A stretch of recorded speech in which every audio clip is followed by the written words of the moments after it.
Assalamualaikum warahmatullahi wabarakatuh. Kami dari kelompok emiten properti, yaitu kelompok 9. Kami akan menjelaskan atau menerangkan tentang riset report yang sudah kami buat mengenai perusahaan properti, yaitu BSDE, Bumi Serpong Damai Tbk. Sebelum kami menjelaskan, kami akan memperkenalkan diri dulu. Perkenalkan, nama saya Denur Zarifa dan teman saya Deno Pitasari. Baiklah, untuk adapun ini di situ adalah economic ground. Di situ ada peningkatan penurunan terhadap penjualan properti tersebut. Lalu ada GDP grow rate by industry, di mana growth by industry itu adalah tingkat pertumbuhan produk domestik berdasarkan industrinya. Dan yang dapat kita lihat adalah 1,69, di mana itu adalah agrikultur. Yang dimana agrikultur itu adalah kegiatan yang memanfaatkan sumber daya hayati untuk menghasilkan bahan baku industri. Dan untuk agrikultur itu berada di 1,69. Lalu ada mining of quarrying, di mana dapat kita lihat di situ ada 3,46. Di mana kegiatan penambangan material dari bawah dan juga pemukiman bumi. Lalu ada manufacturing, yaitu manufacturing itu adalah proses produksi barang jadi dari bahan mentah dengan menggunakan tenaga kerja, mesin, dan juga peralatan. Dapat kita lihat pada struktur manufacturing ini dia memperoleh tingkatan yaitu 4,72. Dan untuk selanjutnya yaitu ada construction, di mana kegiatan membangun sarana dan prasarana seperti bangunan gedung, jembatan, dan lain-lain. Dapat dilihat dari tabel tersebut, dia mencapai angka 7,48. Lalu ada trade and repair, di mana kegiatan pertukaran baik itu barang dan jasa dari satu pihak ke pihak lain. Dapat kita lihat dari tabel tersebut, mereka mencapai 4,82. Lalu ada outer. Nah, di mana outer ini dapat kita lihat juga dari 5,89. Dan sebelahnya dapat kita lihat adalah GDP growth rate by expenditure, di mana adalah tingkat pertumbuhan produk domestik berdasarkan pengeluarannya. Nah, untuk pengeluarannya dapat dilihat dari tabel, yaitu untuk HCPI itu ada 491. Lalu untuk NPCRE itu ada 11,69, lalu GRP itu ada 4,62, dan GFF itu ada 5,15. Lalu ada ekspor. Nah, ekspor itu mereka mencapai angka di mana 9,09. Lalu untuk barang import mereka juga mencapai nilai tertinggi dalam segi properti, yaitu 11,47. Dalam pertumbuhan ekonomi, perekonomian Indonesia itu berdasarkan besaran produk domestik. Pada dasar harga berlaku triwulan ketiga pada tahun 2024 mencapai 5.638 triliun, dan atas dasar harga konstan 2010 mencapai 3.279,6 triliun. Ekonomi Indonesia triwulan yang ketiga itu terhadap triwulan sebelumnya, mereka mengalami pertumbuhan sebesar 1,50% dari sisi produksi. Pertumbuhan tertinggi itu terjadi pada lapangan usaha konstruksi sebesar 6,06%. Dari sisi pengeluaran komponen yaitu 8,44%. Ekonomi Indonesia triwulan 3 ini pada tahun 2024 ini terhadap triwulan ketiga juga pada tahun 2023 tumbuh sebesar 4,95%. yang berperan dalam menjaga daya beli masyarakat tetap memberikan beban fiskal pada pemerintah. Lalu ada pun lagi pengaruhnya yaitu adalah permintaan yang domestik.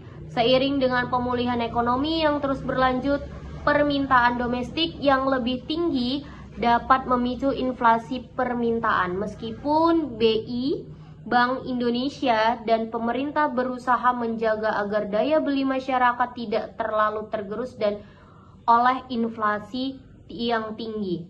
Pada 2024, Bank Indonesia menargetkan inflasi dalam kisaran 3% ataupun kurang lebih 1%, yang berarti inflasi yang cukup terkendali dan berada dalam batas target yang diinginkan oleh Bank Indonesia untuk menjaga stabilitas ekonomi. Bank Indonesia menerapkan kebijakan moneter yang bertujuan untuk mengendalikan inflasi, menjaga stabilitas nilai tukar rupiah, dan mendukung pemulihan ekonomi. Beberapa kebijakan moneter yang relevan saat ini. Oke, lalu ada pun suku bunga. Nah, suku bunga pada Bank Indonesia itu telah menaikkan suku bunga acuan secara agresif pada tahun 2022 hingga 2024 untuk mengendalikan inflasi dan menjaga stabilitas nilai tukar rupiah di tengah gejolak ekonomi global pada tahun 2024. Lalu untuk yang selanjutnya ada operasi pasar terbuka dan pengolahan likuiditas, di mana Bank Indonesia ini juga menggunakan operasi pasar terbuka untuk mengendalikan jumlah uang yang beredar di masyarakat. Kebijakan ini membantu menjaga likuiditas perbankan dan mendukung stabilitas nilai tukar rupiah terhadap mata uang asing, terutama mata uang dolar. Lalu yang selanjutnya ada intervensi nilai tukar rupiah. Bank Indonesia juga melakukan intervensi di pasar valuta asing untuk menjaga nilai tukar rupiah yang mempengaruhi oleh fluktuasi nilai tukar global. Lalu selanjutnya ada kebijakan makro prudensial, di mana selain kebijakan konvensional, Bank Indonesia juga menerapkan kebijakan makro prudensial untuk menjaga stabilitas sistem keuangan. Ini juga pengawasan terhadap likuiditas dan solvabilitas perbankan. Lalu selanjutnya ada dukungan terhadap pembiayaan ekonomi digital. Selain itu, Bank Indonesia juga mendorong pengembangan ekonomi digital melalui kebijakan yang mendukung digitalisasi sistem pembayaran dan peningkatan inklusi keuangan.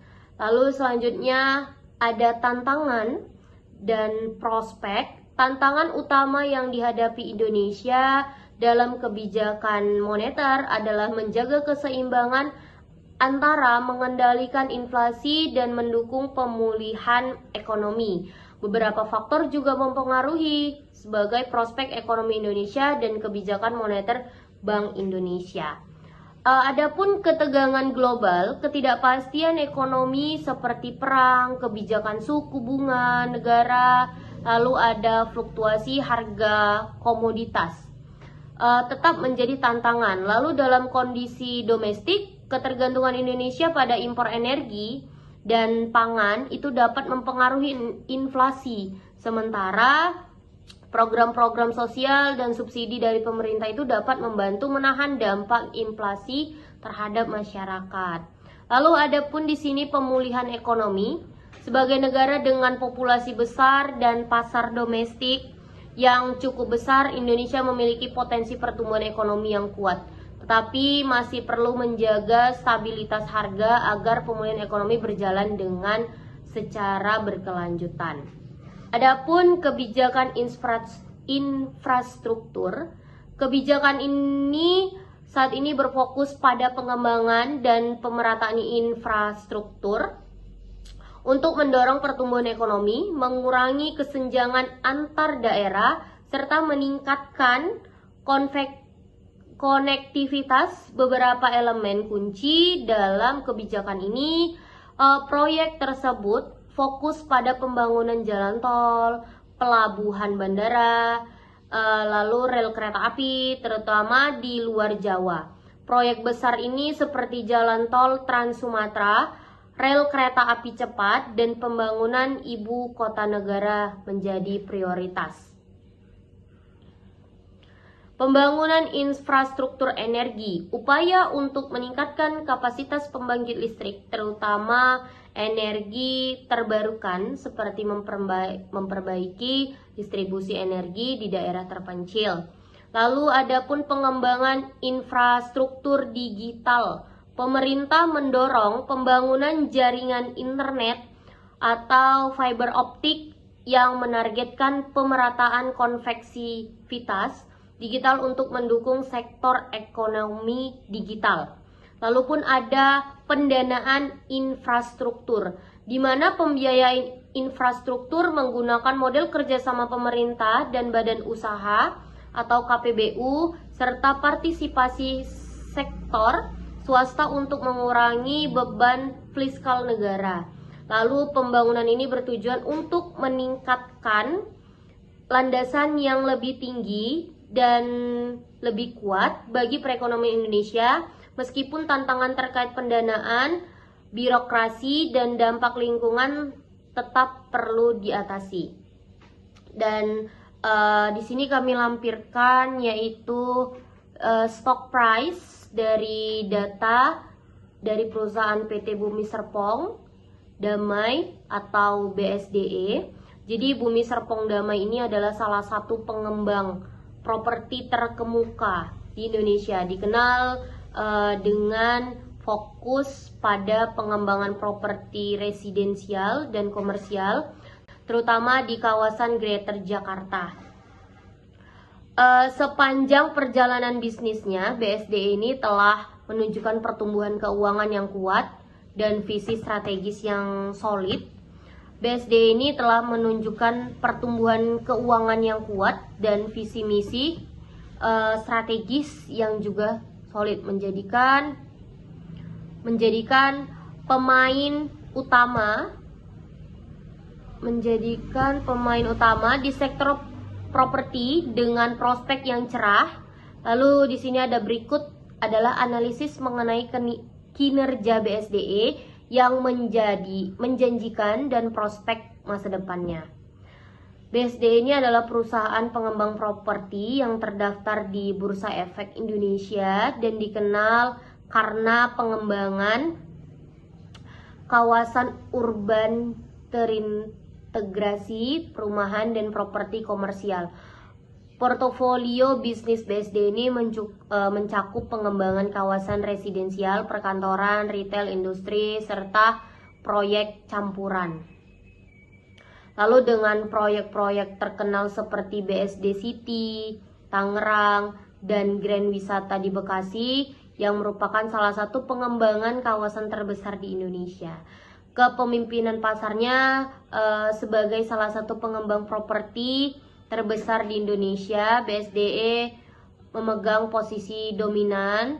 Lalu adapun pendapatan dan laba, BSDE secara konsisten menunjukkan pertumbuhan pendapatan yang kuat, terutama dalam penjualan residen dan pengembangan komersial. Lalu pun ada di situ rasio profitabilitas, di mana adalah margin kotor yang tinggi dan rasio laba atas ekuiditas serta laba aset yang menguntungkan, menggambarkan efisiensi BSDE dalam mengkonversi penjualan menjadi laba. Lalu di situ ada likuiditas yang kuat, di mana kemampuan BSDE ini dalam menghasilkan arus kas yang konsisten dari penjualan properti dan pendapatan sewa, memperkuat posisi perusahaan tersebut.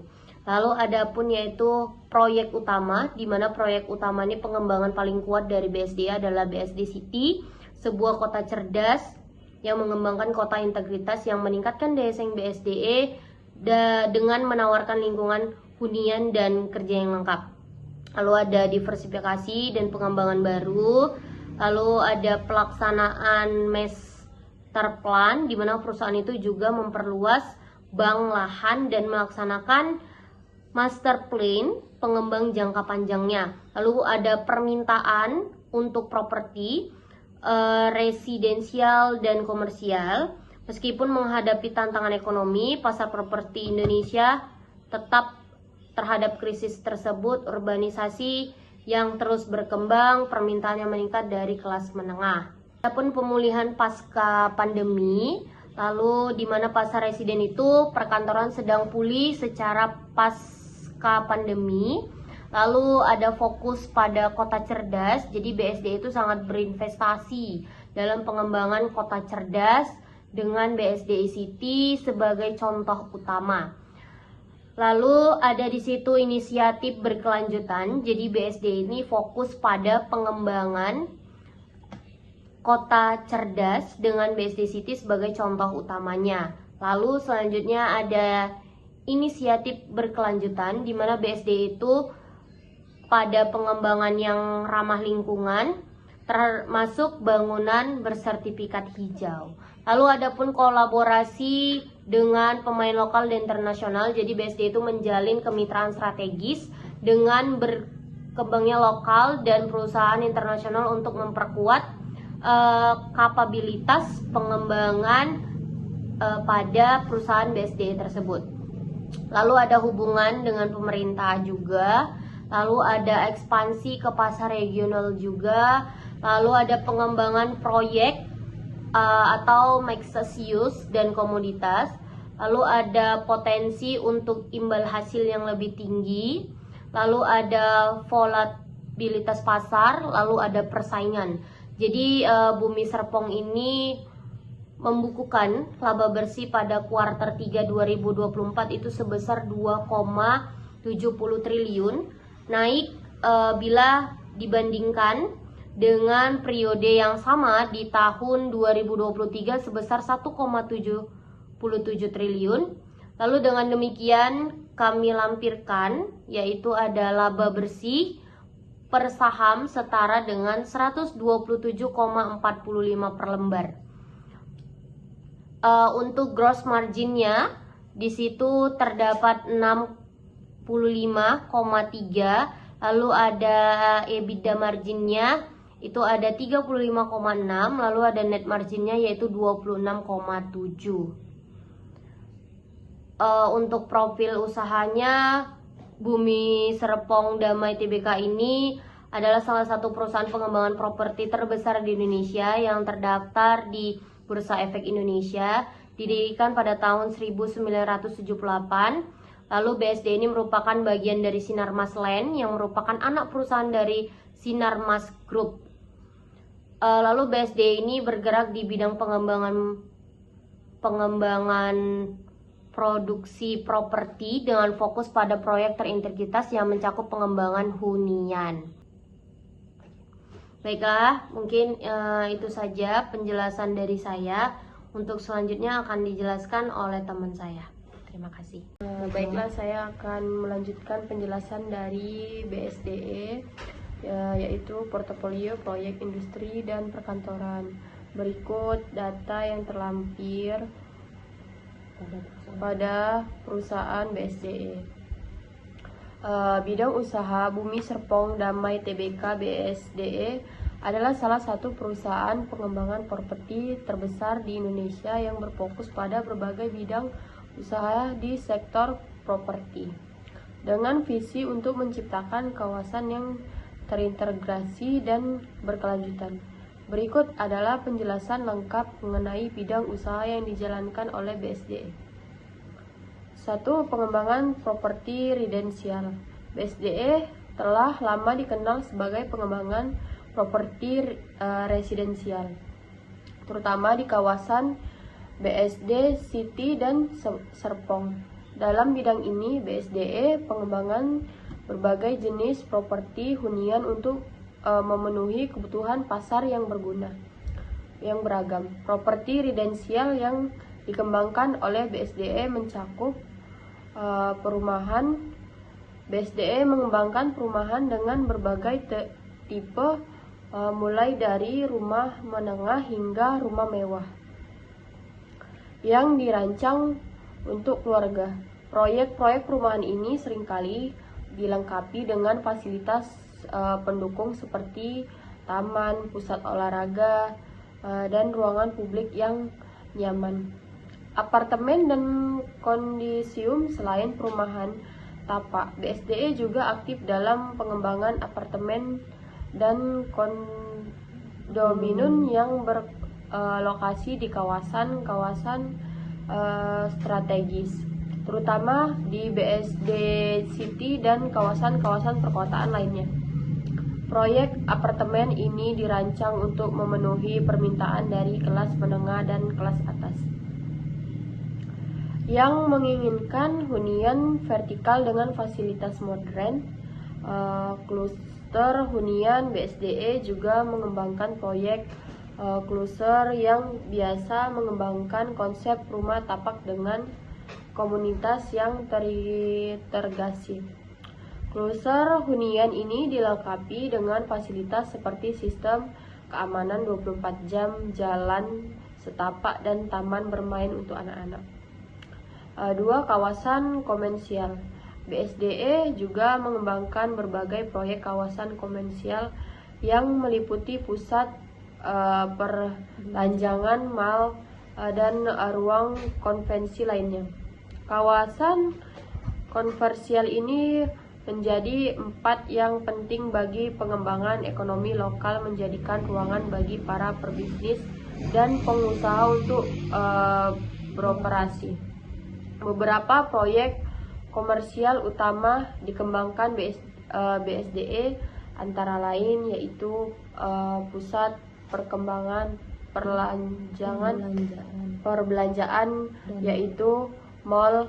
Salah satu proyek paling terkenal adalah Aeon Mall BSD dan teras kota yang terletak di BSD City. Mal-mal ini menjadi pusat perbelanjaan dan hiburan yang mengusung konsep modern dan ramah lingkungan dengan fasilitas lengkap meliputi toko, restoran, bioskop, dan area rekreasi. Ruangan komersial dan toko retail BSDE juga mengembangkan ruang komersial di berbagai kawasan, baik dalam bentuk ruko maupun ruang sewa untuk berbagai jenis usaha. Proyek komersial ini sering kali terintegrasi dengan kawasan hunian dan dapat diakses dengan mudah oleh pengunjung maupun penghuni kawasan sekitar. BSDE juga berperan dalam mengembangkan fasilitas pendidikan dan kesehatan, mendukung pengembangan kawasan tempat tinggalnya. Dalam beberapa proyek besar, BSDE membangun fasilitas pendidikan dan rumah sakit untuk kebutuhan masyarakat setempat. Beberapa contoh proyek dalam kategori meliputi yaitu Universitas Prasetya Mulia Teknik di BSD City. Universitas ini merupakan salah satu industri pendidikan tinggi ternama di Indonesia yang menyediakan berbagai program studi bidang bisnis manajemen dan teknologi. Kehadiran universitas ini menunjukkan komitmen BSDE untuk menciptakan kawasan yang mendukung perkembangan pendidikan dan inovasi. Rumah sakit dan klinik kesehatan berbagai dari proyek kawasan terintegrasi. BSDE juga mengembangkan fasilitas kesehatan seperti rumah sakit dan klinik untuk memastikan akses kesehatan yang mudah lagi bagi penghuni masyarakat sekitar. Fasilitas ini seringkali terletak di lokasi yang strategis. 5. Pusat perkantoran dan ruang bisnis. Selain hunian dan komersial, BSDE juga mengembangkan pusat perkantoran, menyediakan ruang untuk bisnis dan perusahaan. Proyek-proyek perkantoran yang dikembangkan BSDE biasanya menawarkan konsep modern dengan fasilitas lengkap dan ramah lingkungan seperti Grand Office Park terletak di BSD City. Grand Office Park adalah kawasan perkantoran yang melangsung konsep rumah lingkungan dengan desain yang efisien dan hemat energi. Kantor-kantor sini dilengkapi dengan fasilitas teknologi modern dan ruang kerja yang nyaman. BSDE Green Office Park 2 ini melanjutkan konsep dari proyek sebelumnya. Green Office Park 2 memberikan solusi bagi perusahaan yang mencari ruang kantor yang terregistrasi dengan lingkungan yang mendukung berlanjutan dengan efisiensi energi. Pengembangan Smart City, BSDE juga berbuat dan pengembangan Smart City yang mengintegrasi teknologi. Dalam kehidupan sehari-hari, konsep Smart City ini mencakup penggunaan infrastruktur bisnis teknologi untuk menciptakan kota yang lebih efisien, nyaman, dan berkelanjutan. Beberapa aspek pengembangan Smart City oleh BSDE meliputi transportasi strategis, pengembangan sistem transportasi yang efisien seperti jaringan jalan raya yang menghubungkan kawasan perumahan, perkantoran, dan komersial. Infrastruktur digital, pengembangan infrastruktur digital seperti sistem manajemen energi pintar, wifi gratis di kawasan publik, dan solusi teknologi lainnya memudahkan penghuninya dalam menjalankan kehidupan sehari-hari. Penerapan teknologi rumah lingkungan, penerapan solusi rumah lingkungan di seluruh kawasan seperti penggunaan energi terbuka, pengelolaan air, dan pengurangan emisi karbon. 7. Ruang terbuka hijau dan fasilitas publik. BSDE juga berfokus pada pengembangan ruang hijau fasilitas publik ini di kawasan-kawasan yang dikembangnya ruangan terbuka ini. Hijau ini tidak hanya menciptakan lingkungan yang lebih asri dan sehat. BSDE juga berperan dalam mengembangkan fasilitas pendidikan dan kesehatan, mendukung pengembangan kawasan tempat tinggalnya. Dalam beberapa proyek besar, BSDE membangun fasilitas pendidikan dan rumah sakit untuk kebutuhan masyarakat setempat. Beberapa contoh proyek dalam kategori meliputi yaitu Universitas Prasetya Mulia Teknik di BSD City. Universitas ini merupakan salah satu industri pendidikan tinggi ternama di Indonesia yang menyediakan berbagai program studi bidang bisnis manajemen dan teknologi. Kehadiran universitas ini menunjukkan komitmen BSDE untuk menciptakan kawasan yang mendukung perkembangan pendidikan dan inovasi. Rumah sakit dan klinik kesehatan berbagai dari proyek kawasan terintegrasi. BSDE juga mengembangkan fasilitas kesehatan seperti rumah sakit dan klinik untuk memastikan akses kesehatan yang mudah lagi bagi penghuni masyarakat sekitar. Fasilitas ini seringkali terletak di lokasi yang strategis. 5. Pusat perkantoran dan ruang bisnis. Selain hunian dan komersial, BSDE juga mengembangkan pusat perkantoran, menyediakan ruang untuk bisnis dan perusahaan. Proyek-proyek perkantoran yang dikembangkan BSDE biasanya menawarkan konsep modern dengan fasilitas lengkap dan ramah lingkungan seperti Grand Office Park terletak di BSD City. Grand Office Park adalah kawasan perkantoran yang melangsung konsep rumah lingkungan dengan desain yang efisien dan hemat energi. Kantor-kantor sini dilengkapi dengan fasilitas teknologi modern dan ruang kerja yang nyaman. BSDE Green Office Park 2 ini melanjutkan konsep dari proyek sebelumnya. Green Office Park 2 memberikan solusi bagi perusahaan yang mencari ruang kantor yang terregistrasi dengan lingkungan yang mendukung berlanjutan dengan efisiensi energi. Pengembangan Smart City, BSDE juga berbuat dan pengembangan Smart City yang mengintegrasi teknologi.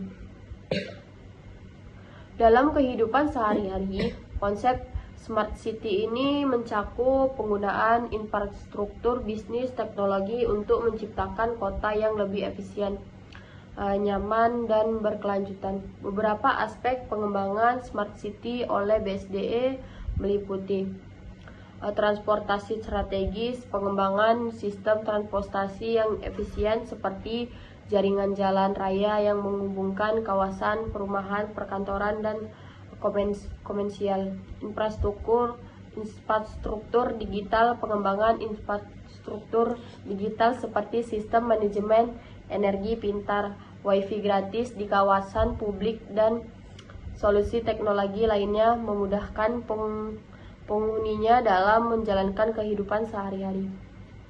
Penerapan teknologi rumah lingkungan, penerapan solusi rumah lingkungan di seluruh kawasan seperti penggunaan energi terbuka, pengelolaan air, dan pengurangan emisi karbon. 7. Ruang terbuka hijau dan fasilitas publik. BSDE juga berfokus pada pengembangan ruang hijau fasilitas publik ini di kawasan-kawasan yang dikembangnya ruangan terbuka ini. Hijau ini tidak hanya menciptakan lingkungan yang lebih asri dan sehat. BSDE adapun analisis skor yang berwarna hijau, artinya dia tuh layak untuk perusahaan BSDE. Yang pertama itu net profit, yang kedua earning per share, yang ketiga rasio hutang, yang keempat tier saham, yang kelima ratio, yang keenam net profit margin, yang ketujuh barter pitch in business value, yang kedelapan parents to books value, yang ke-9 return on equity. Sejak IPO pada tahun 2008, perusahaan properti ternama ini selalu membagikan identin khususnya tahun 2014 hingga 2016. Melansir dari berbagai sumber, saham BSDE ini sepakat untuk membagikan dividen pada tahun-tahun sebelumnya. Alasan dana tersebut akan digunakan untuk menambah modal BSDE dalam mengembangkan proyek-proyek properti di tahun berikutnya. Pada tahun 2021, pada masa pandemi, BSDE berhasil meraup laba bersih sebesar 1,53 triliun. Namun, pada tahun itu juga, para pemegang saham sepakat untuk tidak membagikan dividen pun dengan tahun-tahun berikutnya hingga tahun 2024 ini. Adapun analisis SWOT, yaitu strategis diverse property portfolio, residential, komersial, industri, smart city, strong regulation, dan expression in the Indonesia property market. BSD City as in integrate dividend with complete fasilitas, solid finansial, dan Baiklah, sekian dari penjelasan kami mengenai riset report pada perusahaan Bumi Serpong Damai Tbk atau BSDE. Kami mohon maaf apabila ada penjelasan atau kata-kata kami yang salah dalam menjelaskan perusahaan tersebut. Kami mohon maaf dan kami sudahi. Wabillahi taufiq wal hidayah. Assalamualaikum warahmatullahi wabarakatuh.